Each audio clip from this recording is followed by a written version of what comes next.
las medidas de protección que se aplican en el entorno familiar.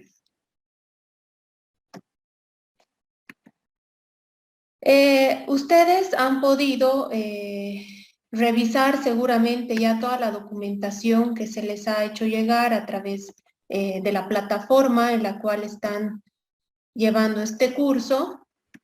Disculpas, no sé por qué no está pudiendo pasar las diapositivas. Realmente, a veces con este tema tecnológico suceden estas cosas. No.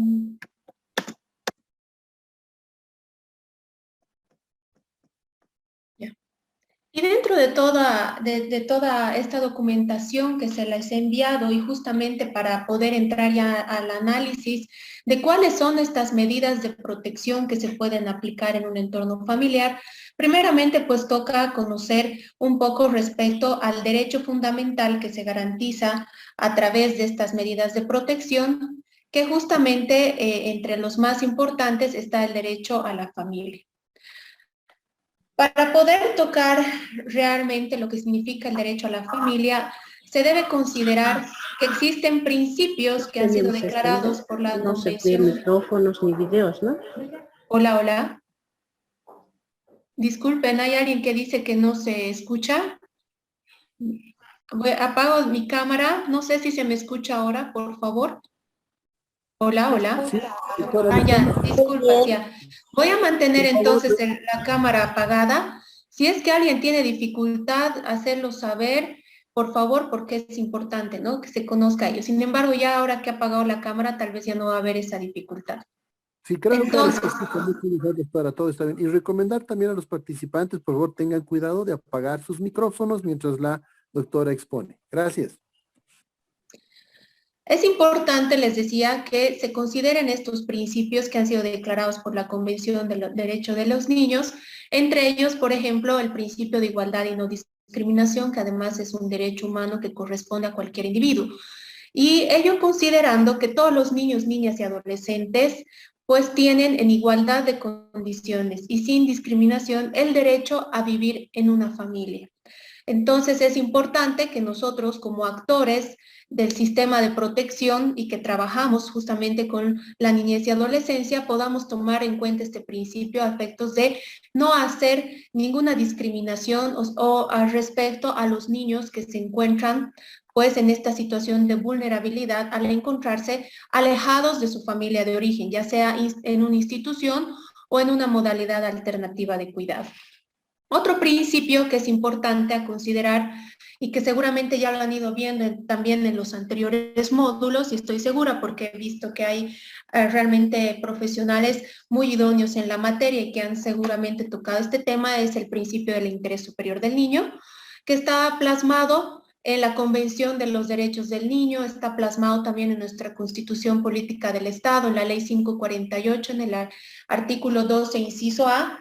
Y si bien las normas que he hecho referencia no hacen de manera clara un concepto mismo de lo que es este principio del interés superior del niño, sin embargo, existe la observación general 14 que de alguna manera otorga las pautas para que se delimite este interés superior del niño y además hace una referencia a que este puede ser aplicado en una triple dimensión. Es importante considerar este principio del interés superior del niño, ya que en todas las figuras que en todos los institutos jurídicos que vamos a ver el día de hoy y en toda decisión que se debe aplicar concerniente a la niñez y adolescencia, debe tomarse en cuenta este principio del interés superior del niño, no solo por las autoridades judiciales, sino también por las administrativas, en cuenta por parte del Estado en sus 3 niveles. Ahora bien, otra cosa importante, otro principio importante que se debe considerar al momento de hablar del derecho a la familia es el principio de corresponsabilidad, ya que este principio nos permite establecer que no solo son las familias quienes tienen la obligación de garantizar los derechos de la niñez y adolescencia, sino también el Estado a través de todos sus niveles y asimismo la sociedad. Entonces es obligación de nosotros como actores del sistema, pues garantizar y asegurar que todos los niños, niñas y adolescentes tengan un ejercicio pleno de sus derechos. Y claramente entre estos derechos está pues el derecho a vivir en familia. Debe considerarse que la norma en general hace una diferenciación y una clasificación entre los derechos que corresponden a la niñez y adolescencia, debiendo considerarse, por ejemplo, que el derecho a la familia puede tomarse en cuenta como un derecho a la supervivencia. ¿Por qué? Porque el artículo 17, por ejemplo, que habla del derecho a un nivel de vida adecuado, hace referencia que todos los niños, niñas y adolescentes tienen derecho a un nivel de vida adecuado, asegurando su desarrollo integral, lo cual implica que todos los niños tengan una alimentación adecuada, balanceada, tengan higiene, tengan salud, que se prevea que no exista desnutrición, que tengan una vestimenta adecuada de acuerdo al clima, una vivienda digna, segura, salubre. Este derecho a un nivel de vida adecuado, que está ligado al de la supervivencia, debe ser necesariamente garantizado conforme al principio de corresponsabilidad que hablábamos anteriormente, pues por las madres, padres, guardadoras, guardadores, tutores y tutoras. Entonces vemos que la familia es muy esencial para garantizar estos derechos a los niñas, niñas y adolescentes. Asimismo, puede considerarse que el derecho a la familia también se encuentra dentro de la clasificación del derecho al desarrollo. Y bueno, nuestro código niño, niña, adolescente, este está plasmado en el artículo 35, entendiendo que la familia es el núcleo principal y esencial para que un niño se desarrolle de manera adecuada y de manera íntegra en un ambiente de afecto, seguridad, ¿no? Entonces, dense cuenta la importancia del derecho a vivir en familia para un menor de edad o para un niño, niña, adolescente, por cuanto es a través de la familia que se le va a garantizar y efectivizar todos los otros derechos que les corresponden, ¿no? Porque como hemos visto, la familia tiene pues esa obligación de garantizar su derecho a una vivienda digna, a una condición de vida digna, a la recreación, a la vestimenta, a la educación, a la salud, entre todos los derechos que le corresponden a los niños, niñas y adolescentes. Y también podemos considerar que está ligado al derecho a la familia, pues el derecho que está establecido en el artículo 38 de nuestra ley 548, ya que todo niño, niña, adolescente tiene el derecho a conocer a su padre y a su madre y mantener un relacionamiento además con este, ¿no? Cosa que cuando institucionalizamos a los niños a veces se les niega de igual manera este derecho. En ese sentido, debe tomarse en cuenta, y lo vamos a ver más adelante, ya de manera más clara, que cuando nosotros aplicamos medidas de protección, uno de los derechos fundamentales que se debe garantizar en consideración del principio del interés superior es el derecho a la familia, porque a través de este derecho y garantizando este derecho vamos a poder garantizar y efectivizar todos los otros derechos que le corresponden al menor de edad. Y otra cosa que me gustaría tocar aquí, pues es el rol de la familia, que está establecido de igual manera como un principio, en base y está ligado a lo que hablábamos, al principio de corresponsabilidad. El rol de la familia, ya que la norma establece y reconoce además el rol fundamental e irrenunciable que tienen las familias como este medio natural para garantizar la protección integral de los niños, niñas y adolescentes, es en beneficio de su desarrollo integral. Entonces, son todos esos aspectos, como les decía, que deben ser tomados en cuenta al momento de ver que el derecho a la familia es fundamental para el desarrollo integral y está realmente ligado a lo que es el principio del interés superior del niño. Entonces, viendo ese aspecto, ya podemos entrar a ver qué clase de tipos de familia podemos considerar dentro de lo que establece nuestra normativa. Nuestra Constitución Política del Estado ya hace referencia, ¿no? En relación al derecho de las familias. Y bueno, se entiende que existen varias familias que no solo están establecidas tal vez de alguna manera en la Ley 548, sino inclusive se hacen referencia, por ejemplo, en la Ley 603. Entre ellos podemos considerar la existencia, de varias familias, como en este caso son las familias nucleares o las familias sustitutas. En ese sentido debemos considerar que las niñas, niños y adolescentes, pues no solo tienen el derecho a vivir en en la familia de origen, sino también de manera excepcional, estos también pueden vivir y garantizárseles este derecho en familias sustitutas que le aseguren pues la convivencia familiar comunitaria y que también le aseguren el ejercicio de todos los derechos que le corresponden. Entre ello es importante considerar que existen varias clases de familia, como les decía anteriormente. Una de ellas es la familia biológica de origen, que puede ser esta nuclear. La nuclear claramente está conformada por el padre, por la madre y por los hijos.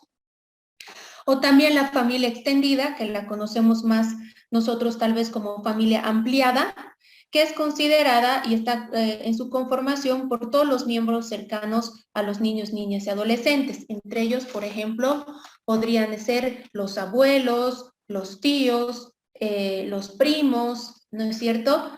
Y al respecto, por ejemplo, la ley 548 hace justamente referencia en su artículo 36, estableciendo que la familia de origen es la constituida, está constituida por la madre, el padre o por cualquiera de los progenitores, descendientes, ascendientes o parientes colaterales conforme al cómputo civil, ¿no? Entonces, eso es necesario a tomar en cuenta para ver que realmente la familia de origen no solo está constituida por el papá o la mamá. Ahora bien, otra clase de familia que podemos ver es la familia comunitaria, ¿no? Considerando a la familia comunitaria como todos los miembros de la comunidad más próxima a los niños, niños y adolescentes y que pues puedan de alguna manera brindar acogimiento. En esta familia comunitaria, yo lo encuentro muy ligado, por ejemplo, a lo que conocemos y está establecido en la 603 como la familia espiritual, ¿no? Pueden entrar en este caso, por ejemplo, los padrinos, ¿no? De bautismo o cualquier otros padrinos que tenga el niño, niña y adolescente. Y también podemos ver que existen las familias sustitutas.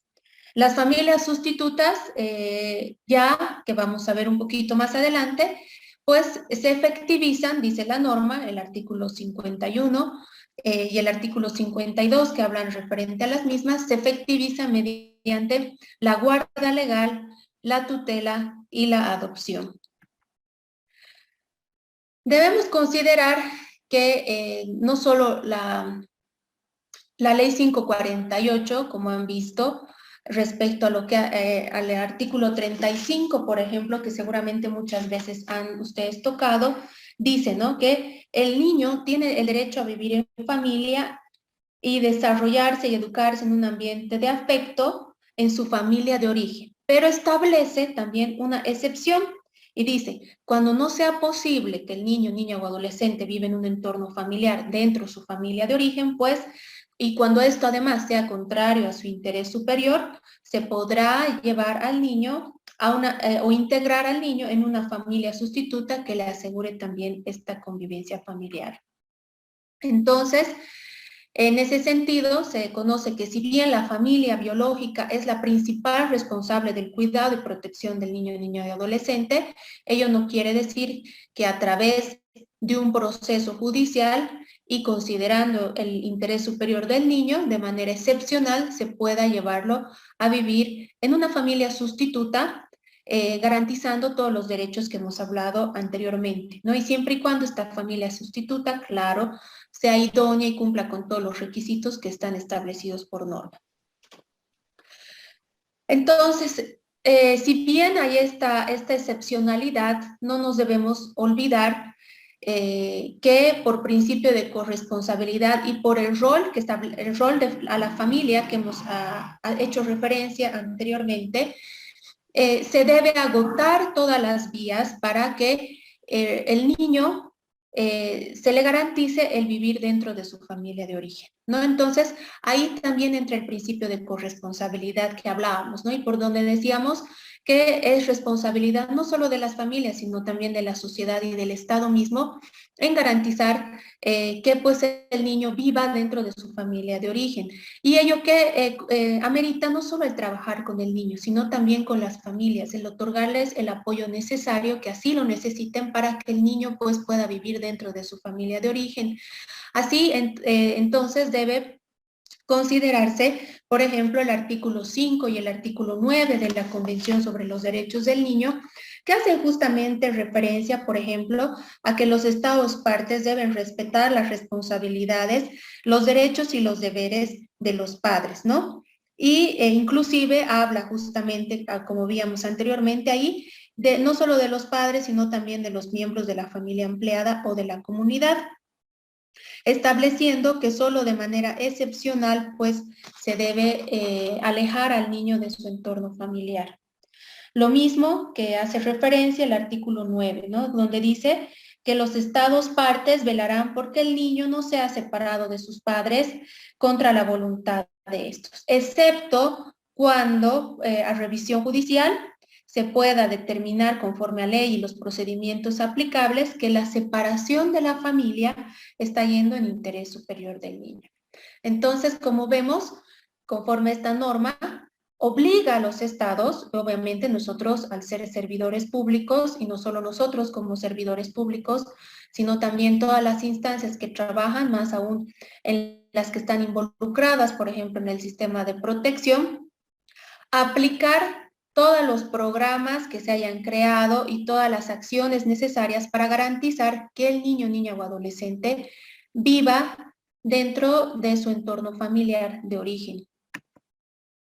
Ahora bien, en caso de que no se pueda dentro de la familia de origen garantizar todos los otros derechos que le corresponden al niño y se vea de que realmente existe una situación de urgencia, necesidad o que esté el niño en una situación de riesgo, pues la norma establece distintos mecanismos o medidas de protección que pueden asumirse para garantizar el desarrollo integral de todo niño, niña o adolescente. Entre ellas, por ejemplo, tenemos el del acogimiento circunstancial que está establecido en el artículo 53 y siguientes del Código Niña, Niña, Adolescente.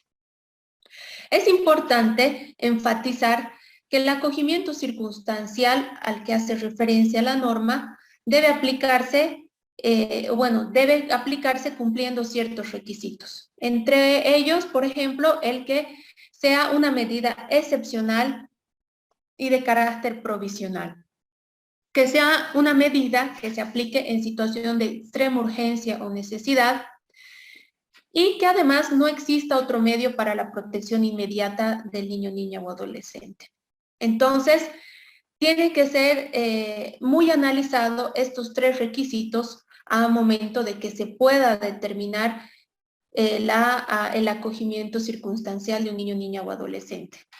Y tomando en cuenta lo que habíamos referido anteriormente, ¿no? Es decir, que cuando se va a tomar la decisión de realizar un acogimiento circunstancial, se entiende que se han agotado todas las vías anteriores en el tiempo más corto posible, claro, para ver si el niño no podría de alguna manera aplicársele otra medida de protección más allá de este alejamiento que se va a dar de su familia de origen con el acogimiento circunstancial.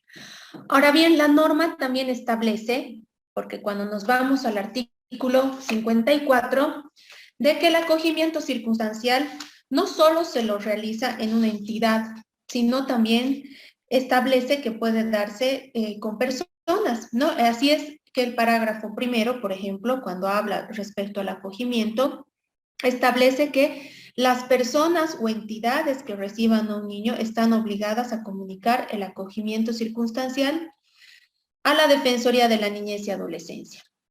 Ahora bien, esta situación está totalmente ligada, por ejemplo, a las directrices que se han establecido con respecto a las modalidades alternativas de cuidado y que seguramente ustedes ya han podido leer y que forman parte de los documentos que se les han otorgado o recomendado en su lectura. Porque claramente se ha visto, y ya lo vamos a ver más adelante, de que el alejar a un niño, de por sí, el alejar a un niño de su entorno familiar y ponerlo en una institución donde no va a recibir los cuidados individualizados, donde no va a recibir cariño, afecto, entre otros, pues más allá de la afectación que va a tener el menor de edad ya con el alejamiento de la familia, pues puede también afectarlo de gran manera en el estado emocional que va a presentar, además de ponerlo en otras situaciones de riesgo que vamos a ver más adelante. Entonces, bajo esa lógica, se conoce además que la norma también establece en el artículo 52, cuando habla de las familias sustitutas, e inclusive si vamos más adelante respecto a las atribuciones que le otorga, por ejemplo, a la instancia técnica departamental de política social, en el cual habla, por ejemplo, de que deben tener programas, deben desarrollar programas de acogimiento temporal.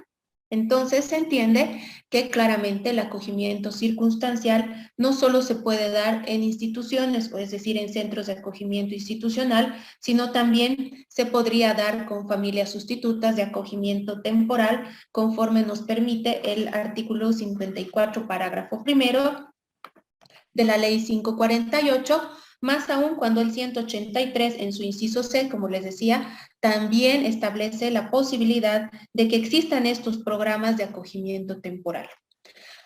Ahora bien, dentro de lo que ya corresponde al acogimiento circunstancial, es importante que se cumplan con los plazos que establece esa norma. Y realmente considero que esto es muy importante a tomar en cuenta por todos los actores, especialmente por defensorías, ya que en muchos de los casos no se cumplen con estos plazos, ¿no? Entonces, ¿qué dice la norma? Da 72 horas para poner a conocimiento este acogimiento de la Defensoría de la Niñez y Adolescencia, perdón, del Juzgado Público de la Niñez y Adolescencia, y 72 horas para proceder a una reintegración familiar por única vez. Entonces, se entiende que si en el transcurso de estas 72 horas aparecería el papá o la mamá o el guardador o la guardadora o el tutor o tutor y solicite de manera directa, ojo ahí, de manera directa a la defensoría, no al juzgado, la reintegración familiar, pues la defensoría tiene la obligación de realizarle una valoración psicosocial a esta persona y además, en caso de que corresponda y vean que hay todas las condiciones para que el niño sea reintegrado, hacerle firmar un acta de compromiso de protección por única vez, ¿no? ¿Eso qué quiere decir? Que en caso de reincidencia no procedería de esta manera la reintegración familiar, por cuanto ya existiría ya la necesidad de que sea el juez en materia de niñez y adolescencia quien intervenga. Entonces, ¿cómo se hace en estos casos? Por lo general, se informa el acogimiento circunstancial al juez, ¿no? Como dice el parágrafo segundo. Y en caso de que aparezca la mamá, el papá o la guardadora o el tutor, la defensoría tiene la plena potestad, conforme indica este artículo, de hacer esta valoración y de reintegrar de manera inmediata al niño, niña o adolescente, y posteriormente pues informará al juez que se ha procedido de esta manera conforme establece la normativa, acompañando las valoraciones psicosociales que se han hecho a la madre, padre, guardadora o tutor, y además del acuerdo que se ha firmado. Entonces, no resulta posible, como sucedía anteriormente, de la modificación que se ha hecho a la ley, que la Defensoría refiera a los padres o a los guardadores tutores que el caso ya está judicializado y que debe acudir de manera directa al juzgado, ¿no? Entonces, eso deben tomar en cuenta en caso del plazo de 72 horas y en caso de que aparezcan los responsables del niño. Ahora bien, en este plazo de 72 horas, que decíamos que se debe poner en conocimiento del Juzgado Público de la Niñez y Adolescencia, se entiende que, claro, el juez va a sacar una resolución donde otorgue un plazo a la Defensoría de la Niñez y Adolescencia dentro del acogimiento circunstancial que se va a informar o que se ha informado, disponiendo que se agoten todos los mecanismos y las acciones necesarias para que se ubique a la familia de origen del niño y se pueda disponer el cese del acogimiento circunstancial. Por lo general, los juzgados otorgamos el plazo máximo, ¿no? Considerando el trabajo que tiene que realizar la defensoría, el personal con el que cuenta la Defensoría, entre muchas otras situaciones, ¿no? Además, queriendo considerar que este es un plazo prudente para que la Defensoría pues haga informes psicosociales y una intervención adecuada y no presente los informes solo por cumplir con los plazos, ¿no? Eso tienen que tomar en cuenta, ¿no? Que no es presentar informes por presentar. En muchos casos yo les recomiendo cuando se hace, por ejemplo, la investigación de dónde podría estar la familia del niño, tomar en cuenta muchos aspectos que vamos a ir viendo más adelante, pero en todos los casos, trabajar de manera coordinada con otras defensorías, ¿no? Se me ha dado muchas veces, por ejemplo, la situación de que la defensoría ha advertido de que la familia del niño, por ejemplo, está en el interior del país, en otro departamento, o está, por ejemplo, en una provincia alejada donde ha sido encontrado el niño. Ello no quiere decir de ninguna manera que por cumplir con el plazo que establece la norma, que es de 30 días, se solicite el cese del acogimiento pidiendo la derivación. No es así, porque ahí aplica lo que hemos visto anteriormente, que es el principio del interés superior del niño, y por el cual se entiende que más allá de los plazos que establece la norma, se puede solicitar, por ejemplo, una ampliación de plazo, se puede solicitar al juez que se notifique a determinada defensoría o hacer conocer que se está trabajando de manera coordinada con la defensoría de otro municipio, entre muchas otras cosas, para pues garantizar que el niño no se institucionalice. Claro, tampoco puede solicitarse plazos muy grandes, pero sí puede ser esto solicitado a efectos de que el niño puede ser reintegrado a su familia de origen. Ahora bien, en caso de que realmente no se haya cumplido con encontrar a la familia de origen del niño, se debe considerar la aplicación de lo que establece, ¿no? El artículo 54, en su parágrafo quinto, séptimo, ¿no? El parágrafo séptimo, donde establece de manera clara que transcurrido ese plazo, en el plazo máximo de 48 horas, pues la Defensoría tiene que solicitar el cese del acogimiento circunstancial y la integración de la niña o adolescente a una familia sustituta o su derivación a un centro de acogida. Debe notarse que este artículo, específicamente el parágrafo 7, no hace referencia a la reintegración familiar. Solo habla de la familia sustituta o la derivación a un centro de acogida. Sin embargo, ello no quiere decir que no se pueda también solicitar la reintegración familiar, que en realidad sería lo más idóneo y lo mejor para el niño, niña o adolescente. Es por ello que aquí yo he puesto y que se ha considerado también en muchas rutas que entiendo se han trabajado a nivel departamental, no solo en Cochabamba, creo que también en otros departamentos, donde se habla de que el cese se puede dar, en el cese del acogimiento también se podría dar la reintegración familiar. Es importante aquí que, por ejemplo, como recomendación igual, ¿no? A veces los abogados de la Defensoría de la Niñez y Adolescencia simplemente remiten los informes y no piden nada, cuando en realidad no es así, ¿no? En base a los informes psicosociales, pues corresponde al asesor legal de las defensorías hacer una solicitud fundamentándola en derecho y en base a los informes psicosociales y pues solicitar el cese en base a una de estas tres. Ahora bien, la derivación, claramente, conforme lo que hemos visto anteriormente y conforme además dice el artículo 55 de la ley 548, es excepcional y transitoria. Y esta solo puede modificarse a través de otra medida de protección que disponga la autoridad judicial. En este caso, debe considerarse, por ejemplo, que el artículo 57 del reglamento a la ley 548 establece que la revisión de esta medida de protección en caso de niños institucionalizados debe realizarse de manera trimestral en coordinación con los centros de acogida, Defensoría de la Niñez y Adolescencia, Instancia Técnica Departamental e inclusive los juzgados públicos en materia de niñez y adolescencia. Entonces, es importante, por ejemplo, que tomen en cuenta aquello, porque hay muchos casos en los cuales una vez realizada la derivación al centro de acogida, se olvidan totalmente del caso. Y lo mismo corresponde, por ejemplo, cuando el niño ha sido integrado a una familia sustituta. En el caso de que haya sido integrado a una familia sustituta, el seguimiento ya no va a corresponder tal vez a los centros de acogida.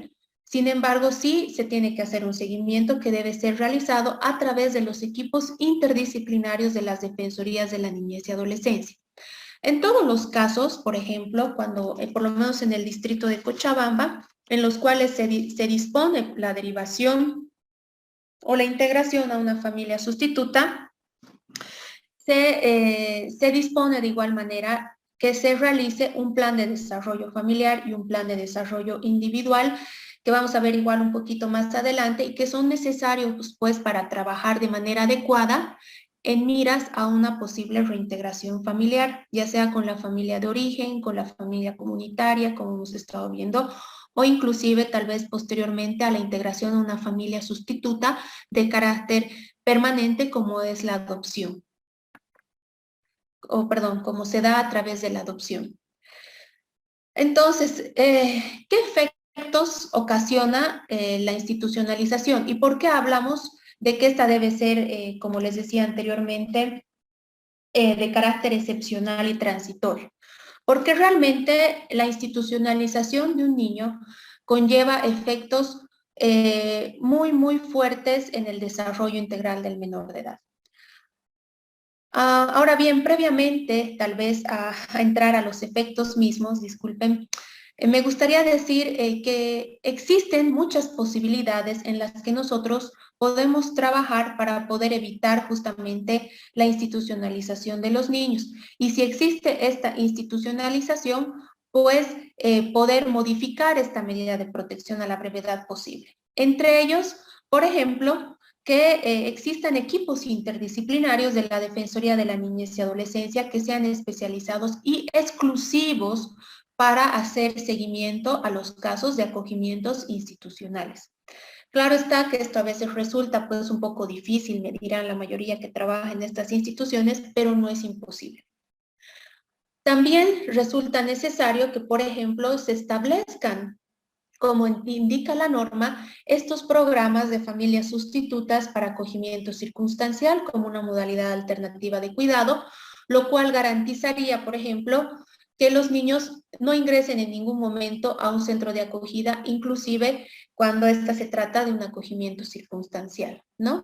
Entonces, es necesario que se creen estos programas tomando en cuenta que si bien la atribución se la otorga a la instancia técnica departamental de política social, conforme dice el 183, sin embargo, no nos debemos olvidar pues la corresponsabilidad que establece la norma y que además el sistema mismo permite en todos los niveles a crear programas, ¿no? Así pues debe tomarse en cuenta que el artículo 184, por ejemplo, de la ley 548, establece que la defensoría, por ejemplo, perdón, no la defensoría, sino los gobiernos autónomos municipales tienen la posibilidad de diseñar e implementar programas y servicios municipales de prevención, protección y atención a los niños y adolescentes para el cumplimiento de las medidas de protección social. Eso establece el 184, inciso H. ¿Qué quiere decir? Que no debemos nosotros deslindar responsabilidades en el sentido de que tal vez la norma prevé de que es responsabilidad de los gobiernos autónomos, de las gobernaciones, el crear estos programas a través de la instancia técnica departamental de política social, sino al contrario debemos considerar justamente la atribución y la permisión que establece la ley 548 y que otorga también atribución a los gobiernos autónomos municipales para poder crear esta clase de programas.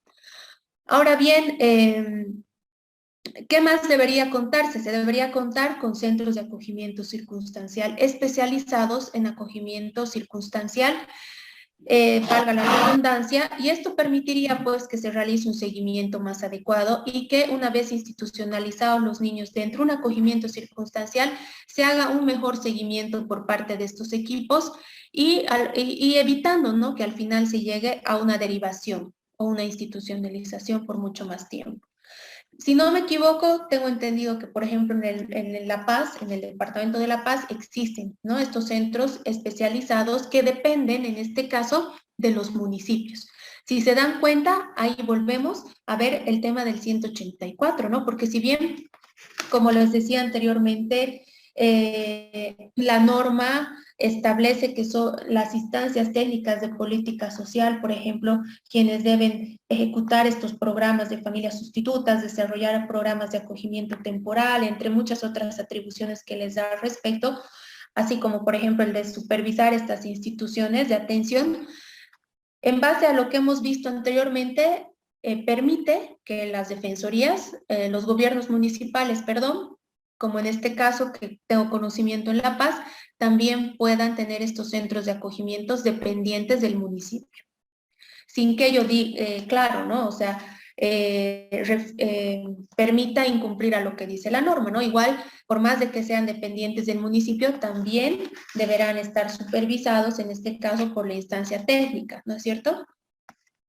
Ahora bien, es importante que para evitar esta institucionalización, pues se agoten todas las investigaciones psicosociales para ubicar a la familia, se tengan informes que contengan de manera clara los antecedentes, el estado biopsicosocial del niño y de su entorno familiar. Muchas veces a mí me ha pasado que, por ejemplo, debo decir de manera lamentable, no se han agotado estas investigaciones psicosociales, ¿no? Inclusive, en muchos casos, contando con la referencia del mismo niño de dónde vivía su familia, ¿no? Entonces, es importante, yo he tenido muchas quejas, por ejemplo, ya posteriormente a los cambios de medida de protección, donde el niño, por ejemplo, manifestaba que había hecho conocer tanto a la Defensoría de la Niñez y Adolescencia, tanto al equipo interdisciplinario de los centros de acogida, donde tenía él familia, ya sea de origen nuclear o ampliada, ¿no? Sin embargo, nunca se le hizo caso, ¿no? Y se tuvo que esperar, por ejemplo, que el niño se escape del centro de acogida en búsqueda de su familia para recién realizar las acciones necesarias para ubicar a la familia.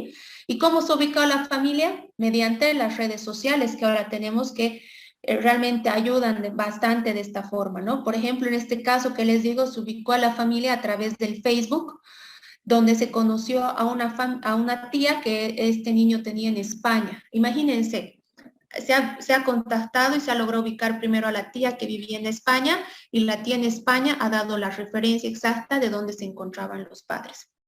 Ahora, por otra parte, ya lo que se debe considerar igual muy importante es que la Defensoría de la Niñez y Adolescencia en ningún momento puede negar información respecto al niño cuando éste ha sido institucionalizado.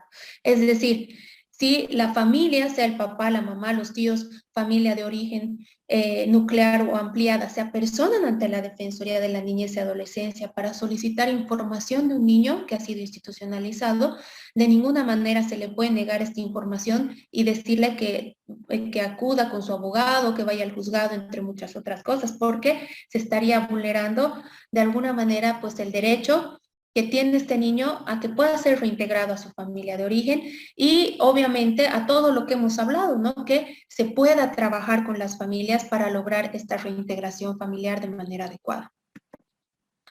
Bueno, como les decía anteriormente, entonces, ¿qué efectos consideramos que tiene la institucionalización? Seguramente los que son profesionales en el área de psicología van a tener mayor conocimiento de este aspecto, sin embargo, desde mi punto de vista y aprendizaje que he tenido, por ejemplo, en la materia, se entiende que a través de la institucionalización, pues, se restringen varios derechos del niño, niña y adolescente. Entre ellos, claro está, al derecho a vivir en familia, y que, como hemos visto anteriormente, va ligado a muchos otros derechos. Por ejemplo, el que tenga un nivel de vida adecuado, que habíamos visto anteriormente conforme dice el 17, involucra muchas cosas, más allá de un entorno amoroso, ¿no?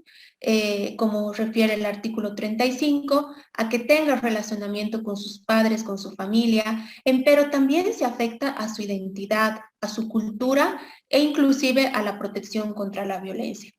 ¿Por qué se afecta a su identidad y su cultura? Porque en muchas ocasiones, y esto es algo interesante que alguna vez hicieron referencia en un curso, por ejemplo, en el que yo tomé justamente viendo esto del derecho a vivir en familia, se hablaba que los niños, niñas y adolescentes que ingresan a los centros de acogida suelen ir perdiendo poco a poco su identidad y su cultura. No nos olvidemos que la identidad está plenamente ligada a la afiliación que ellos tienen y a cómo se identifican con su entorno familiar, ¿no?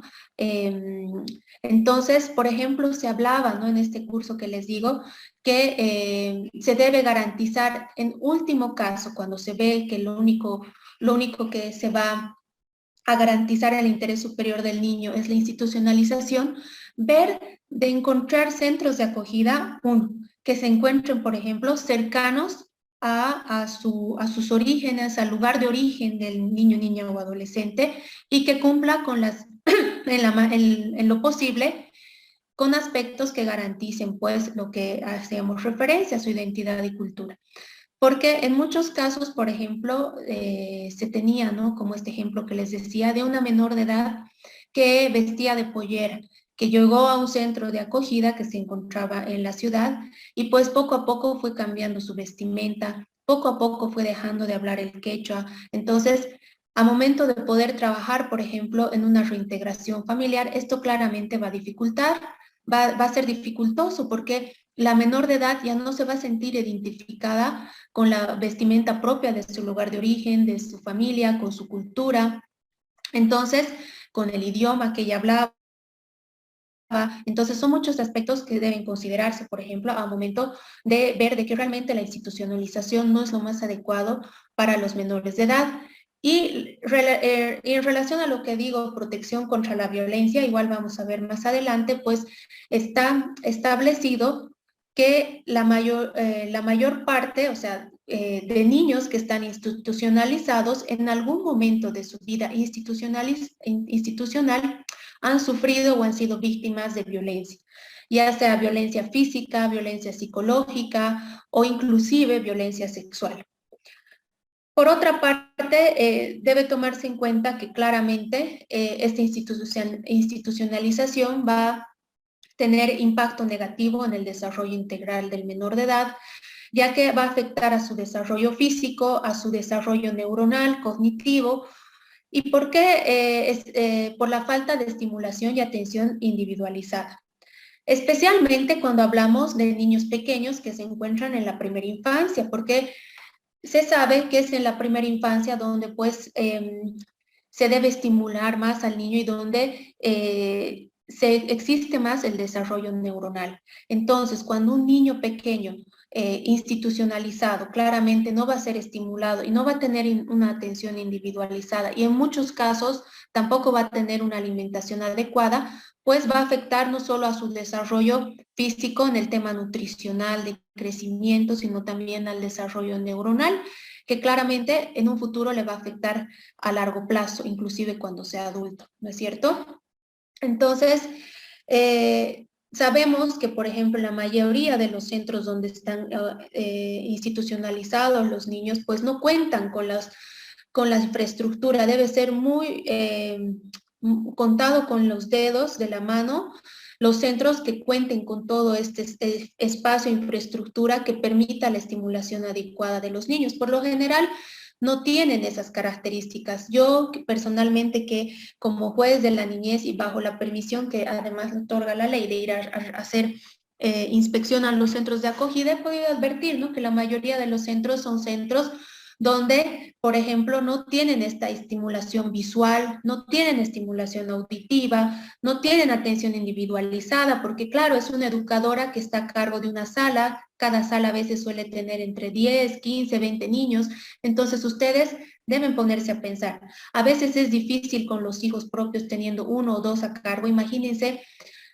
Es mucho más difícil como educadoras, por más de que la intención sea buena, pues mantener una atención individualizada y realizar una estimulación adecuada a los niños que se encuentran en los centros de acogida. Ahora bien, otro aspecto que se debe tomar en cuenta es que durante este periodo de institucionalización, pues se genera un desapego con la familia de origen. Y este desapego con la familia de origen, no solo con relación del niño a los padres, sino también de los padres a los niños.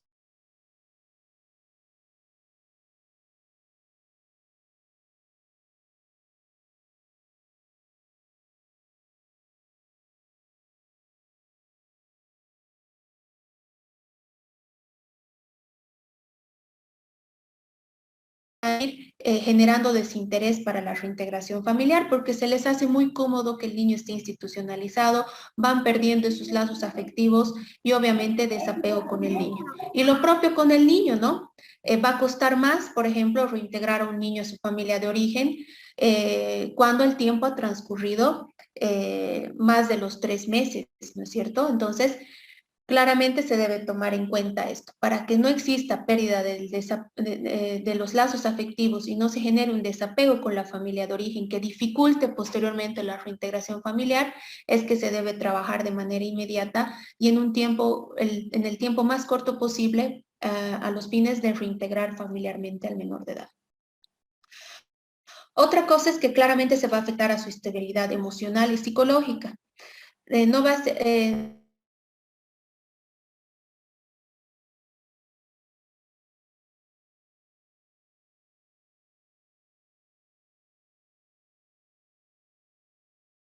entonces, la mayoría de los niños que están institucionalizados, pues no tienen, más allá de la estimulación que hablábamos anteriormente, no tienen esos lazos afectivos, no generan lazos afectivos con nadie, ¿no es cierto? Porque resulta que un tiempo están con una educadora, cuando pasan de salita tienen otra educadora, a veces el personal se va cambiando constantemente y por lo general inclusive en los centros de acogida se ve de que realmente las educadoras pues no tengan estos lazos afectivos muy cercanos con los niños, cosa de que en algunos programas, por ejemplo, se ha ido viendo de que sea diferente, ¿no? Es por eso que existe, por ejemplo, ahora programas de centros de institucionalización donde se crean casitas, ¿no? Y donde en las casitas se trata de que existe, por ejemplo, esta estabilidad emocional y psicológica porque los niños crean estos sentimientos de apego adecuados con la mamá, ¿no? O con la tía, que es la persona encargada de las casitas, o con los hermanos que se encuentran viviendo con ellos. Sin embargo, no en todos los centros se trabaja de esta manera. Y tampoco es lo más adecuado, ¿no es cierto? Porque igual puede ser que la mamá o la tía que está a cargo de la casita se vaya, se cambie, no se quede, entonces eso va a generar nuevamente una situación de abandono y va a afectar gravemente al estado emocional del niño. Particularmente yo he podido ver un caso de estos, en los cuales, por ejemplo, el niño más chiquito de una casita en esta modalidad generó lazos de apego muy fuertes con la educadora. Entonces, cuando se lo cambió de casita, tuvo un retroceso fatal en su desarrollo emocional y psicológico, ¿no? Llegando inclusive tal vez hasta problemas de contención urinaria, entre otros, problemas emocionales, ¿no? Entonces, deben tomarse en cuenta todos estos aspectos, viendo de que no solo la afectación es a corto plazo, sino inclusive a mediano y largo plazo, porque al no haber generado estos sentimientos de apego adecuados en su infancia, obviamente les va a afectar para generar lazos de apego en un futuro, ya sea con su entorno social, como ser amistades o incluso con su entorno familiar, ¿no? Entonces van a ser personas tal vez que sean personas frías, personas distantes, personas que no generen adecuados sentimientos de apego con su entorno. ¿Y eso qué consecuencias trae? Que se repita la situación, ¿no es cierto? O sea, que se vuelva a entrar este círculo de inestabilidad familiar, de familias disgregadas que generen nuevamente problemas en futuras generaciones. Y es lo que vemos en los juzgados algunas veces, ¿no? Las personas que han estado institucionalizadas en centros de acogida durante toda su vida o por un largo periodo de tiempo y que posteriormente suelen hacer su familia propia e independiente, tienden a tener problemas muy graves emocionalmente, psicológicamente e inclusive generan violencia, ¿no? Intrafamiliar, y eso lleva a que los hijos de estas personas tengan que también ser institucionalizados. O en algún punto no siempre van a ser personas que agredan, sino inclusive a veces se generan lazos de apegos inadecuados, ¿no? Tomando en cuenta situaciones de mucha dependencia hacia una figura, y eso va a llevar a que sean fácilmente víctimas de violencia. Presenta mayor riesgo de volver a vivir violencia, lo que les decía, no solo física, psicológica e incluso sexual, no solo dentro del centro de acogida, sino incluso habiendo egresado de este. Yo realmente les podría decir que es alarmante. Uno pensaría, ¿no?, que al institucionalizar a un niño se lo está protegiendo, pero en muchos casos no es así. Y a mí me resulta, como les decía, alarmante porque últimamente he visto muchos casos de abuso sexual y de violaciones en centros de acogida por los mismos internos, por los mismos adolescentes, los que son mayorcitos, o inclusive yo no he tomado conocimiento personalmente, pero sé que también hay ¿no?, denuncias de violencia, por ejemplo, contra tal vez educadores o responsables de centros, no solo en el índole sexual, sino también en el índole físico y psicológico. Como les decía, van a tener esta dificultad en el comportamiento social, van a ser personas que sean aisladas, se van a aislar del entorno social, van a tener marcada confianza o dependencia emocional con alguna persona, con problemas de apego que les decía pueden persistir hasta edad adulta y en algunos casos, o sea, en los casos más extremos, inclusive pueden llegar a tener comportamientos antisociales, delincuenciales e inclusive problemas en su salud mental. Daños, entonces, con todo ello podemos ver que realmente la institucionalización, prolongada de los niños, niñas y adolescentes va a conllevar daños irreparables en su desarrollo integral, que no se pueden justificar de ninguna manera, ni a corto, ni a mediano, ni a largo plazo, porque tenemos que ver el costo-beneficio, ¿no es cierto? O sea, se lo va a institucionalizar por cuánto tiempo. Será adecuado de que no se trabaje de manera inmediata en una reintegración, al final ver, ¿no?, qué es lo que más debe ser considerado en garantía del principio del interés superior. Y ahora bien, conforme al documento tan amplio que tienen del cambio de paradigma, que estoy segura que lo han leído y que además forma parte de la tarea que corresponde a este módulo, debe considerarse sobre todo la existencia de las directrices sobre las modalidades alternativas de cuidado de niños de las Naciones Unidas, que promueve justamente la eliminación progresiva de los centros de acogida y por consiguiente de la institucionalización, ¿no? Y me ha gustado ponerlo de manera textual lo que establece estas directrices y es que hace referencia, ¿no?, que aunque se reconoce que los centros de acogimiento residencial y en familia son modalidades complementarias para atender necesidades de los niños, donde siga habiendo grandes centros e instituciones de acogimiento residencial, convendría elaborar alternativas en el contexto de una estrategia global de desinstitucionalización con fines y objetivos precisos que permitan su progresiva eliminación. Y cuando hace referencia, ¿no?, a la Comisión Interamericana de Derechos Humanos, que recomienda a los estados el proceso de desinstitucionalización de los niños que se encuentran en este tipo de establecimientos y que fortalezcan otras modalidades de acogimiento alternativo más favorables, acorde con la protección de los derechos de los niños, tales como el acogimiento familiar. Este cambio de enfoque no significa un menor grado de protección, sino medidas de protección más acordes a las necesidades de los niños, niñas y adolescentes sin cuidado parental, que es justamente lo que hemos ido viendo, ¿no es cierto? Entonces, hay la posibilidad, vemos, de que claramente, mediante la permisión que establece la Ley 548 y con todas estas recomendaciones que se hacen a los estados, se pueda trabajar de esa manera, garantizando que no existan niños institucionalizados. Es alarmante, les decía, ver de que no solo las dificultades o las consecuencias de la institucionalización, sino también la cantidad de niños que se encuentran en centros de acogida. En ese sentido, solo al 2013-2014, que seguramente ya debe haber datos más actualizados, que creo que el último de UNICEF decía que había más de 10.000, no sé si alrededor de 12.000 niños en centros de acogida. Pero tengo la certeza que en el 2014, por ejemplo, había más de 8.000 niños en centros de acogida. Entonces, considerando todos estos múltiples efectos negativos que son permanentes sobre su salud, sobre su desarrollo, es fundamental que se trabaje a través de todos los actores en llegar a tener este cambio de paradigma y pues fortalecer todos estos procesos de desinstitucionalización de los niños, niñas y adolescentes, viendo, ¿no?, de que esto afecta de manera irreversible no solo en su desarrollo integral dentro de su etapa de hasta los 18, sino inclusive en su vida adulta. Entonces, como recomendaciones, decía, ¿no? Se trabaje con estas modalidades alternativas del cuidado con el fin de no institucionalizar a los niños, restituirles, y bueno, los niños que han sido ya institucionalizados, restituirle el derecho a vivir en familia a través de cualquier modalidad que esté establecida en la norma. Intervenir no solo con los niños, esto es bien importante, sino también con las familias, ayudando a superar los motivos que han llevado a la institucionalización.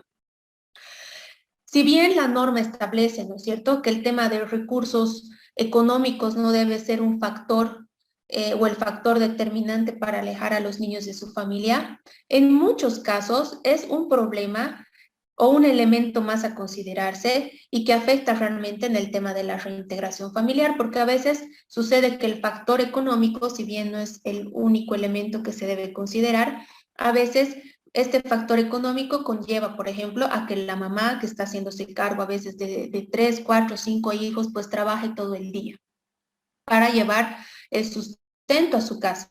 Y a veces estos hechos pues generan que existe un abandono o que los niños estén constantemente en situación de riesgo o que por ello tal vez estén ya bien viviendo en situación de calle. Entonces, muchas veces el factor económico sí influye en el tema, digamos, de las familias y pues es necesario que se trabaje de manera adecuada con las familias, que se generen programas de apoyo a las familias a nivel económico, a nivel psicológico, por ejemplo, ¿no? Viendo tal vez el tema, cuando exista violencia, se trabaje, ¿no? En el tema de violencia, se trabaja en el tema de apoyo económico, en el apoyo comunitario, que también es muy importante, entre muchas otras cosas que son necesarias trabajar para que no solo se pueda dar una reintegración familiar adecuada, sino también que esta reintegración familiar que se vaya a dar se mantenga y se sostenga en el tiempo. Porque en muchos casos a veces se da la reintegración familiar y no se trabaja de manera adecuada con las familias y eso genera que a los 2, 3 meses o a veces 6 meses los niños vuelvan a estar en situación de riesgo y vuelvan a ser institucionalizados. ¿Eso qué quiere decir? Que no se ha trabajado bien con las familias desde la etapa inicial y tampoco se ha hecho un adecuado seguimiento y no se ha trabajado con las familias en la etapa post reintegración. Es esencial que los actores otorguen prioridad absoluta de ofrecer protección a los niños, niñas y adolescentes y sus familias. ¿Qué quiere decir que se dé la prioridad absoluta? Ay, perdón. A ver, el tema de la prioridad absoluta está también establecido en el artículo 12, por ejemplo, como un principio de la ley 548 en su inciso B, y que también tiene su relación en la Convención sobre Derechos del Niño, que establece pues que los niños y adolescentes tienen que ser sujeto sería, ¿no? De preferente atención y protección en la formulación y ejecución de políticas públicas, en la asignación de recursos económicos y el acceso a servicios públicos, en la prestación de auxilio, atención en situaciones de vulnerabilidad, protección, socorro en cualquier circunstancia, obligándose todos los corresponsables, es decir, familia, sociedad y Estado, al cumplimiento efectivo de los derechos y garantías de los niños, niñas y adolescentes. Entonces, si se dan cuenta, esta prioridad absoluta habla justamente de la formulación y ejecución de políticas e inclusive asignación de recursos. Entonces, no podría ser un justificativo que no existan recursos económicos o que no se otorguen a través del municipio, de la gobernación o de todas las instancias los recursos necesarios para poder garantizar la efectivización de todos los derechos de los niños, niñas y adolescentes. Entonces, tendría que ser una prioridad la asignación de recursos en los municipios para ¿quiénes? Para Defensoría, porque son las entidades que pues realizan la protección y garantizan de alguna manera los derechos de la niñez y adolescencia. Y no solo a través de Defensoría, sino también a través de la creación de todos los programas que vayan a beneficiar a la niñez y a sus familias.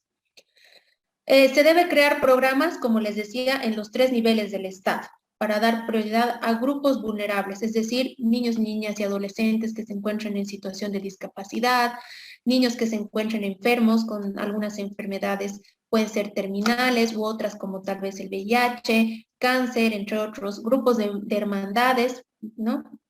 E inclusive niños que se encuentren en situación de calle o que hayan sido sacados de la situación de calle. Se debe evitar separación innecesaria de niños y adolescentes de sus familias de las comunidades de origen. Y era lo que les decía, ¿no es cierto? Se debe priorizar siempre, por ejemplo, a que el niño, si no va a poder estar en su familia de origen, se le busque una familia sustituta en su comunidad de origen y posteriormente ya se vea, ¿no? En caso de que no existe esa posibilidad, ya de ingresarlo a un centro de acogida conforme a la tipología por la cual esté ingresando. Se debe hacer un trabajo de planificación de intervención de manera que se afecte lo menos posible a las familias y los niños desde la primera intervención, ¿no? Y alguna vez nos hicieron hacer una actividad muy bonita, ¿no? Donde decía, nos hicieron hacer como un sketch, ¿no? De cómo la Defensoría debería intervenir en caso de que vea vulneración de derechos de un niño y cómo sería la manera más adecuada de hacer el rescate de este niño sin afectar al niño y sin afectar a la familia, ¿no? Entonces, no es, por ejemplo, aceptable, ¿no? Que la Defensoría al momento de hacer el rescate genere violencia, ¿no? Alejando tal vez de manera torpe del niño, de su padre, de su madre, o afecte emocionalmente al menor de edad. Siempre se tiene que trabajar, por ejemplo, en estos casos, por eso con un equipo interdisciplinario, donde no solo intervenga tal vez el abogado, la abogada, el trabajador social, sino sobre todo la psicóloga que pueda hacer adecuada contención al niño, niña o adolescente, e inclusive, ¿por qué no?, a la familia, ¿no? La preparación de las familias y de los niños para la implementación de la decisión de acogimiento institucional u otra modalidad que los aleje de su familia. ¿No? Entonces es importante que se prepare, por ejemplo, como les decía, ¿no? Tanto a la familia y al niño explicándole de manera clara por qué se está tomando esta decisión. No nos olvidemos que justamente el interés superior del niño, pues inclusive, y si van a revisar, y seguramente ya han visto en otros módulos, dentro de estos elementos o pautas que establece para considerar el interés superior del niño, habla de que un elemento esencial es el escuchar la opinión del niño, ¿no? Entonces, es por ello que es necesario que esta preparación pues tome en cuenta la opinión del niño, viendo de que, como les decía, no siempre se debe esperar a que sea el juez o la jueza quien escuche la opinión, sino es la Defensoría misma quien debe tomar una determinación, sea el acogimiento institucional o no, tomando en cuenta la opinión del niño como un elemento más del interés superior del niño. La elaboración de un plan de desarrollo familiar, lo que les hablaba anteriormente, de acuerdo a cada caso que se debe revisar.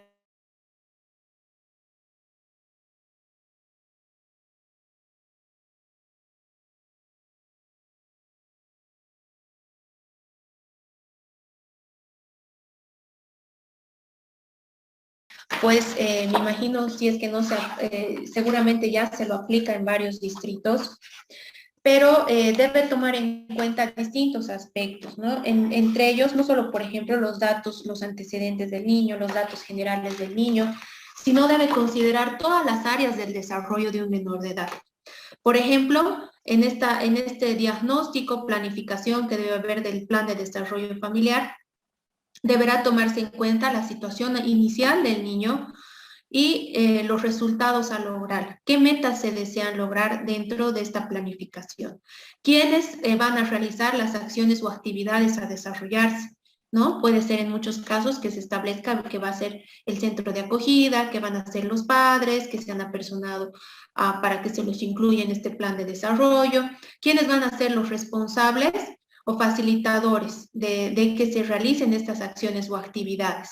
¿Y quién va a realizar el monitoreo?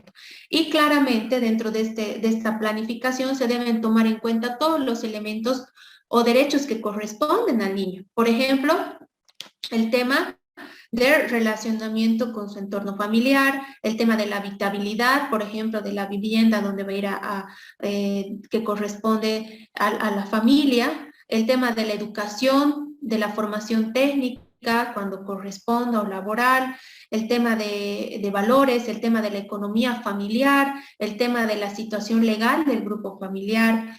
Por ejemplo, otro elemento es importante en el tema de su salud, de su nutrición, y también considerar el tema afectivo y emocional. Entonces, si se dan cuenta, es muy importante que este plan de desarrollo familiar pues se realice de manera coordinada, se realice de manera periódica, y una vez que se ha realizado, si ustedes se dan cuenta respecto a todos los elementos que he hablado, pues necesariamente se tiene que trabajar por etapas a miras de una reintegración familiar. Y por otro lado está el plan de desarrollo individual. El plan de desarrollo individual también de la misma manera, antes de que me pase, se debe tomar en cuenta que este plan de desarrollo familiar se debe elaborar a través de los equipos interdisciplinarios juntamente con el niño y juntamente con las familias. No puede ser que no se tome en cuenta las familias ni la opinión del niño, porque va a depender justamente de conocer las posibilidades que tiene la familia en todos estos aspectos para que este plan pues vaya acorde a la realidad y no sea un plan que no se puede efectivizar y que al final cree frustración no solo en el menor de edad, sino también en las familias. Es por ello importante la participación de las familias y del niño en la elaboración de este plan. Ahora bien, el plan de desarrollo individual, de igual manera, se debe trabajar en cada caso con preparación del niño, niña y adolescente para un proceso de independización en casos que, por ejemplo, no pueda darse una reintegración familiar cuando ya tal vez sea un adolescente que va a estar cerca a cumplir la mayoría de edad y en algunos casos tal vez sí podría darse en tema de la reinserción familiar cuando así corresponda, ¿no? Pero la mayoría de las veces este plan de desarrollo individual, más allá, digamos, de considerar el tema que les decía de su egreso, por ejemplo, de un centro de acogida y su independización, también puede tocar aspectos como el tema familiar. Ahora bien, familias sustitutas, ¿no? Hemos visto anteriormente que justamente las familias sustitutas se efectivizan mediante 3 institutos jurídicos, como son la guarda, tutela y adopción. Estas familias sustitutas están establecidas en nuestra ley en el 51 y el 52, que hacen referencia a que estas se constituyen obligatoriamente por decisión judicial. 2, son permanentes o temporales. Permanentes cuando hablamos de la adopción, temporales cuando hablamos de la guardia y la tutela. Cumplen con la misma, o sea, a través de las familias sustitutas, las personas se obligan a cumplir con las mismas obligaciones y deberes de los padres. Y cuando hablamos, por ejemplo, en el caso de la adopción, incluso con los mismos derechos. ¿Qué pasos se deben seguir para formar parte de una familia sustituta? El artículo 52 de manera clara dice, ¿no? Estas familias deben ser seleccionadas y capacitadas por la instancia técnica departamental de política social. Sin embargo, ello no deja de lado lo que hemos hablado anteriormente, ¿no es cierto? Que puede haber programas de familias sustitutas de acogimiento temporal, ¿no? Como, valga ahí la aclaración. No estoy hablando de familias sustitutas que se generen por guarda, digo, para guarda, tutela o adopción, sino familias sustitutas de acogimiento temporal. Pero en estos casos específicamente, necesariamente, la selección, capacitación es por la instancia técnica departamental de política social, donde además se debe considerar, ¿no? Para ver el tema de la familia sustituta, que exista prioridad en el grado parentesco con el entorno comunitario del niño, niña, adolescente, y se debe dar prioridad a las familias sustitutas que permitan la no separación de hermandades, ¿no? Entonces no puede, por ejemplo, considerarse una familia sustituta que solo se pueda hacer cargo de un niño, de 2, cuando en realidad son 3, 4 hermanos, ¿no? Entonces debe prever eso. Y claramente se debe garantizar a través de esta etapa de selección, capacitación y evaluación que estas familias garanticen a los niños un entorno seguro, estable emocionalmente y afectivo. Conforme hemos dicho, establece el 17, ¿no? Garantizando su derecho a la dignidad. Y también es importante que dentro del tema de las familias sustitutas y cuando se vaya a otorgar a un niño, niña, adolescente ya sea en calidad de guarda, tutela o adopción a una de estas familias sustitutas, se escuche necesariamente la opinión del niño. Ahora bien, la guarda. La guarda, yo entiendo de que ustedes conocen ya todas estas figuras jurídicas, porque debe ser de aplicación constante de ustedes. Sin embargo, vamos a hacer un resumen bien cortito, porque bueno, ya la hora también nos va avanzando. Pero bueno, la guarda tiene por objeto el cuidado, protección, atención, asistencia integral del niño o adolescente con carácter provisional. La norma establece dos clases de guarda, la que es otorgada a los progenitores que tienen tuición legal sobre el niño, que se demanda ante un juez en materia familiar, y la que establece la ley 548, que es la guarda legal otorgada a terceras personas que no tienen tuición legal sobre el niño, niño y adolescente, y que es otorgada por el juez público en materia de niñez y adolescencia. La guarda confiere el deber de precautelar los intereses del niño o adolescente frente a terceras personas, inclusive a la madre o al padre o a ambos, así como también a tramitar una asistencia familiar. Y la diferencia que existe con la tutela, van a ver más adelante, es que a través de la guarda no se establece la administración de bienes ni representación civil. Es importante aquí hacer mención que, por ejemplo, cuando hablamos de esta guarda en materia de niñez y adolescencia, es claramente a personas que no tienen intuición legal. Eso se entiende de que pues los progenitores tienen una guarda natural sobre sus hijos, ¿no es cierto? Entonces tienen intuición legal. Más aún viendo de que lo que decíamos, el 52 dice que la guarda es una forma de efectivizar la familia sustituta. Y tomando en cuenta además de que para que yo pueda como tercera persona que no tenga tuición legal sobre un niño ejercer una guarda, se debe cumplir con los requisitos del artículo 59, que claramente no podrían solicitársele cuando se habla de un papá o de una mamá. ¿No es cierto? Porque no podría, por ejemplo, exigírsele a un papá o a una mamá que sea mayor de edad, que tenga, ¿no? En primera instancia, porque sabemos que existen muchos padres que son adolescentes, entonces no podría exigirse ese requisito. Tampoco se le podría exigir a un papá o una mamá que goce de buena salud física y mental, ¿no? Porque eso no conllevaría, ¿no? El hecho de que se le restrinja el derecho a que ejerza una guarda legal sobre sus hijos. Entonces, esa es la diferenciación que se debe tomar en cuenta del por qué un juez es competente para tramitar una guarda de papás en un juzgado y el otro es competente para tramitar la guarda de terceras personas en otro juzgado. Como les decía, corresponde a se cumplan con los requisitos del artículo 59 del Código Niño, Niña y Adolescente, que establece la mayoría de edad, gozar de buena salud física, mental, acreditada por la instancia técnica, un informe social, y algo bien importante, ¿no? Que es que se justifique la solicitud de guarda. ¿Por qué se está solicitando esta guarda? ¿Por qué considera el solicitante de la guarda que el padre o la madre no puede ejercer de manera adecuada la guarda natural de su hijo? Porque deben tomar en cuenta que si bien la norma establece, por ejemplo, perdón, déjenme un momentito,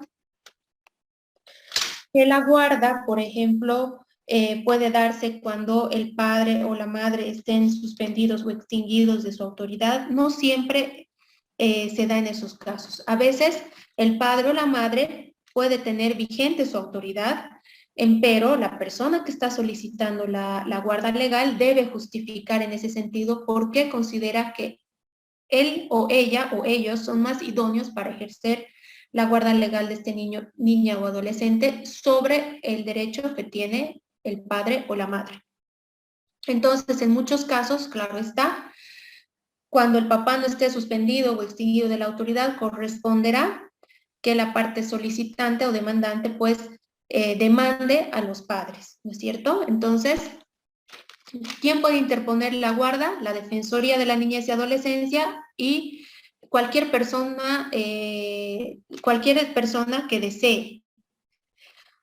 Aquí yo he puesto esta, entre comillas, ¿no? Porque si bien la norma establece que la Defensoría de la Niñez y Adolescencia puede demandar la guarda, yo he puesto entre comillas ejerciendo el patrocinio legal. ¿Por qué?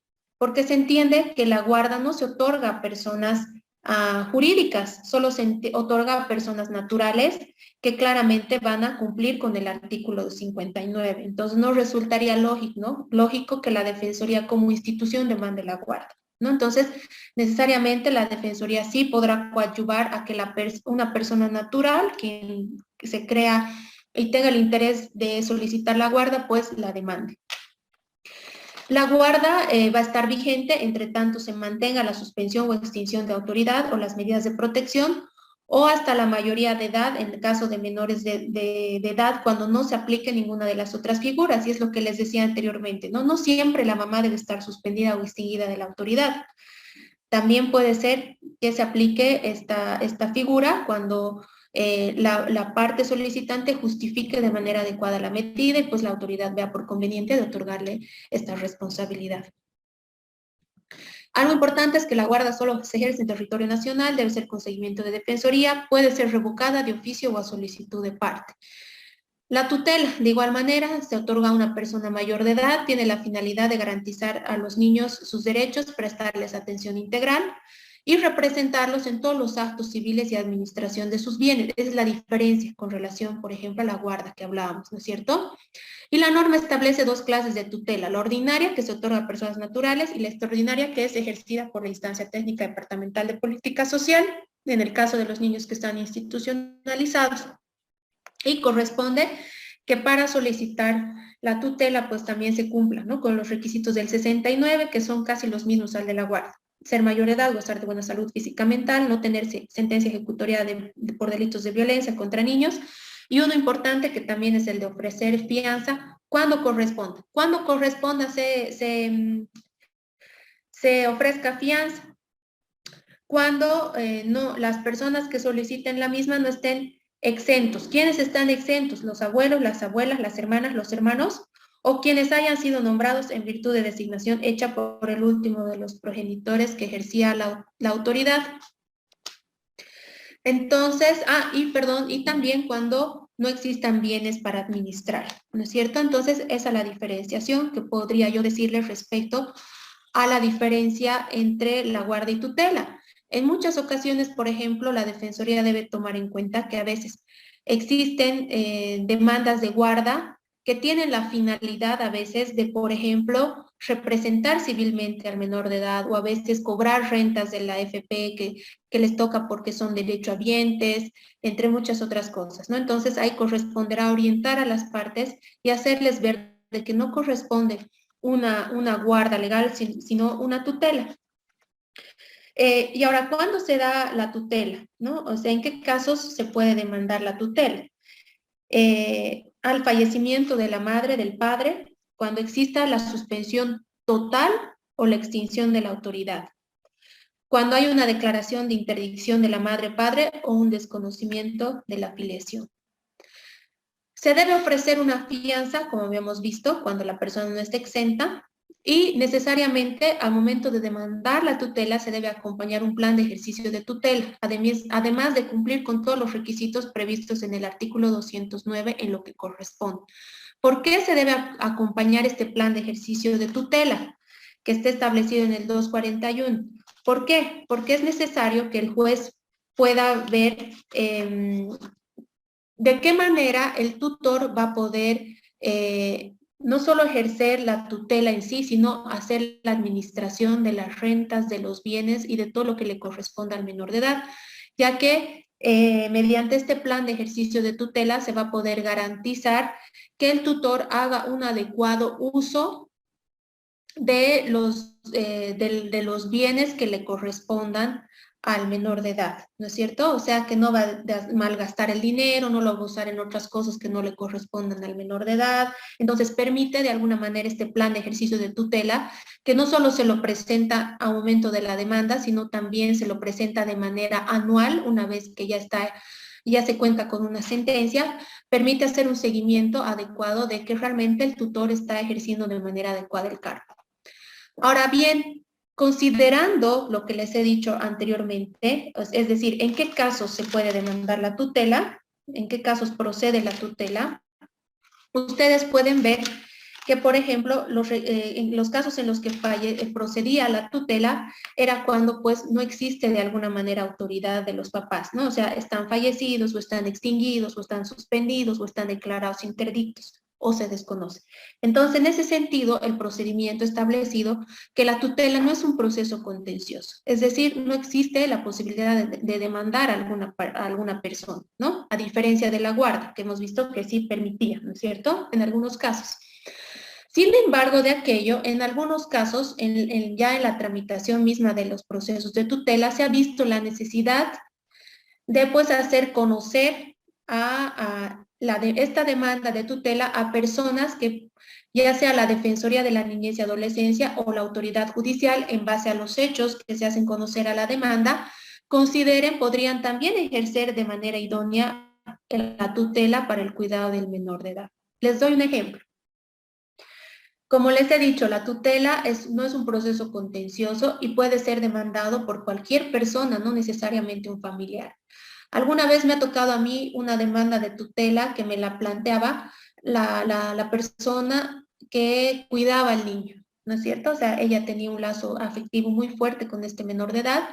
Entonces, viendo de que la familia ampliada del niño no planteaba la demanda de tutela y viendo por velar la garantía de todos los derechos que le correspondían a este niño en tema tal vez de bienes, de herencias, de rentas y demás, es que esta tercera persona plantea la tutela. Empero el niño no vivía con esta persona, vivía con la familia ampliada, ¿no? Entonces, en ese caso, por ejemplo, si bien no es un proceso contencioso, corresponde que pues se haga conocer a esta persona que es a la familia ampliada que está bajo la responsabilidad del cuidado y protección del niño, que se está demandando una tutela para que esta persona pueda, en base a eso, pues también solicitar la tutela, ¿no es cierto?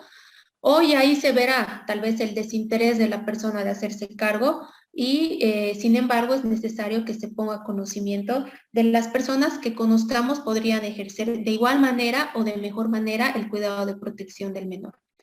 En caso de que se plantee también otra tutela por esta otra persona, pues corresponderá que se acumule ambos procesos y que se dicte una sola sentencia en beneficio del menor de edad.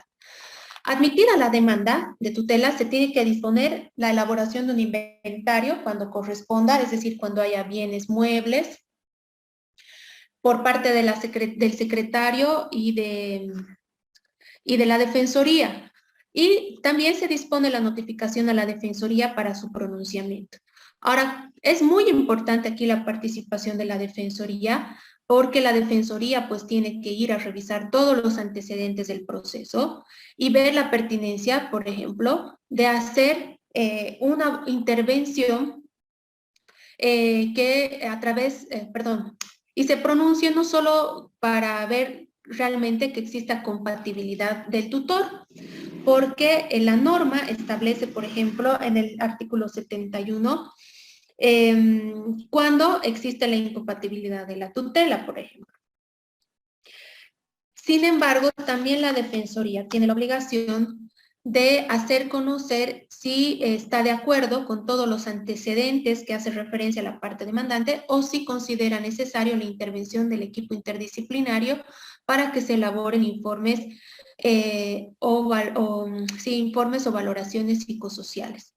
¿Por qué puede suceder que, por ejemplo, la Defensoría identifique que la parte solicitante está ocultando algunas cosas que, pues, necesariamente deban ser identificadas mediante un informe psicosocial, ¿no? Como, por ejemplo, hechos de violencia hacia el menor de edad, vulneración de derechos, entre otras, muchas otras cosas que se puedan generar y que va necesariamente necesitarse una intervención psicosocial. En los casos en los que la Defensoría, por ejemplo, no advierte esta situación y vea que todo está de acuerdo, pues no se solicitará la intervención del equipo interdisciplinario. En los casos de la capital, juzgados que tienen equipos, por lo general esto se hace a través de estos equipos, ¿no? Y en los casos de provincia se acude a defensorías, a los mismos equipos de defensoría. En algunos casos se puede designar tutores provisionales con medidas provisorias para garantizar de manera inmediata, ¿no? Algún derecho del menor de edad. Por ejemplo, me puedo pensar un ejemplo en este caso, ¿no es cierto? puede ser que el niño, niña o adolescente tenga la posibilidad de solicitar, ¿no? Ante la AFP algún derecho, ¿no? Como tal vez de un apoyo mortuorio o tal vez de alguna renta, ¿no? Entonces, a veces, si bien son bien amplios los plazos en algunos, ¿no? Dice 3 años para solicitar, por ejemplo, las rentas, ¿no? Y ya después de los 3 años, hasta 10 años para hacer el cobro de la masa, ¿no? Pero puede darse situaciones así, ¿no? Donde necesariamente, más allá del tiempo que vaya a pasar, pues se necesita un tutor provisional para poder solicitar y representar al niño de manera provisional en actos que vayan a garantizar el interés superior del niño y los derechos que le corresponden.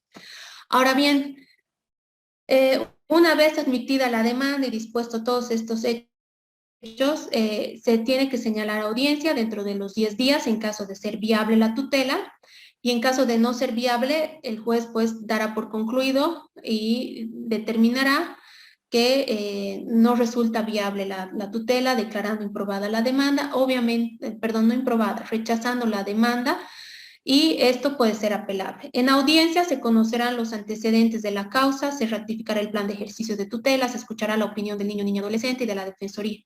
Se dicta sentencia estableciendo fianza, tomando en el acto el juramento y posesión.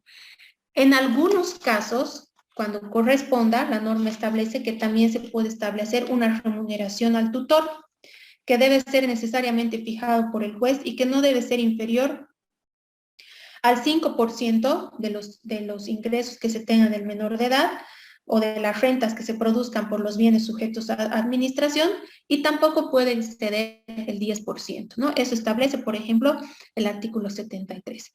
Y la tutela se puede extinguir, pero también se puede proceder a la cesación o remoción del cargo, ¿no? Entonces, hay causales, ¿no? Para la cesación, por ejemplo, la muerte del tutor, la dispensa aceptada, la remoción, cuando se extingue, cuando muere el tutelado, cuando se ha emancipado, cuando ha cumplido la mayoría de edad o se ha restituido la autoridad del padre. Entonces, y cuando también puede proceder la remoción, cuando no se ha cumplido con lo que establece la norma, es decir, se han generado causales sobrevinientes de incompatibilidad, no ha presentado el tutor el plan anual que se tiene que establecer en sentencia, o hay negligencia. Dentro de estos planes se ha advertido que hay negligencia, mal manejo o indeficiencia. Y bueno, una de las modalidades que a mí por lo menos me parece la más adecuada para restablecer el derecho a vivir en familia. ¿Por qué? Porque este es de carácter permanente, a diferencia de la tutela y de la adopción. Pues, perdón, de la tutela y de la guarda, es la adopción. La adopción es un instituto jurídico mediante el cual el niño en situación de adoptabilidad adquiere la condición de hijo de forma estable, permanente y definitiva. Eso es lo interesante y lo bueno, ¿no? Porque ya no hay la posibilidad, como sucede en los otros casos, pues, de que esto sea permanente o que se revoque o se remueva.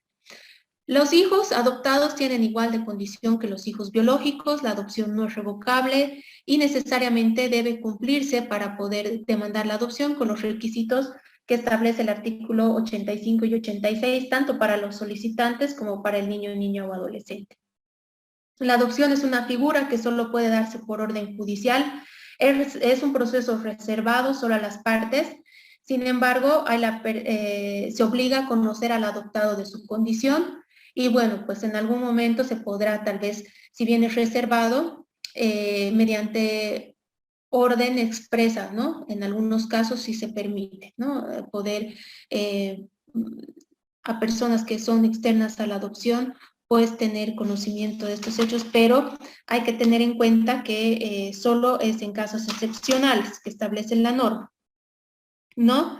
Sin embargo, la reserva establece que no se puede y está prohibido totalmente a personas extrañas otorgarse testimonios o certificados de lo que es la excepción, con la excepción, perdón, que les decía, de que esta sea levantada a solicitud de la Defensoría, de la instancia técnica o el Ministerio Público o el Ministerio de Justicia, ¿no? Entonces esas son las excepciones. Este trámite, por lo general, se inicia con una medida preparatoria de demanda.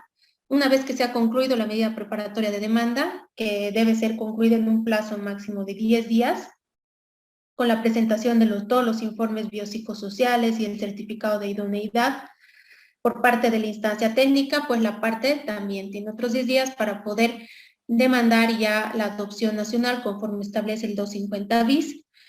Y bueno, si bien la norma ha establecido, entiendo yo, la norma va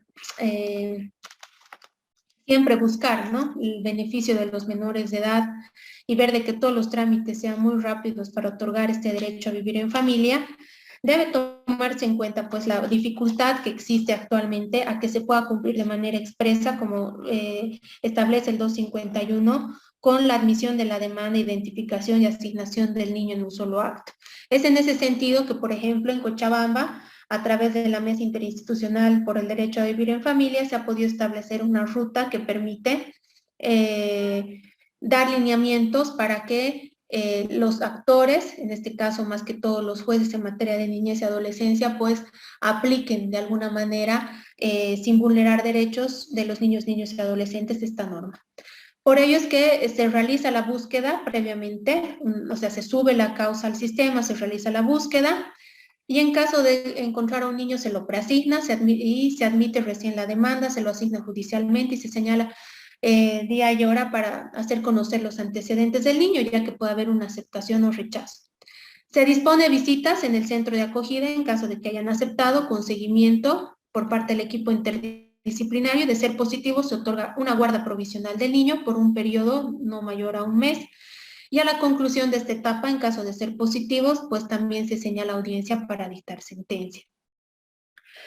¿Qué aspectos se pueden dar en el presente caso y que son importantes que conozcan? Que al momento del rechazo, este rechazo debe ser debidamente justificado y motivado. No puede ser un rechazo sin que, por rechazo a sí mismo, así de simple, ¿no? Tiene que estar justificado. Y en caso de que no esté justificado y motivado, pues se puede inhabilitar a los solicitantes de la adopción.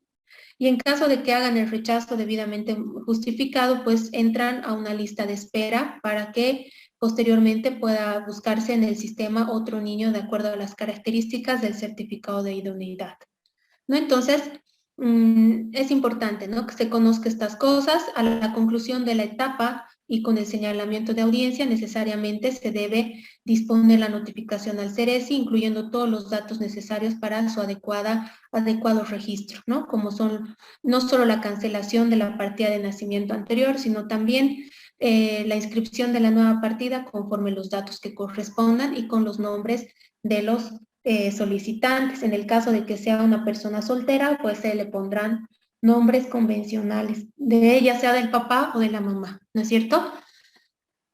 Bueno, creo que eso es todo. No sé si me he alargado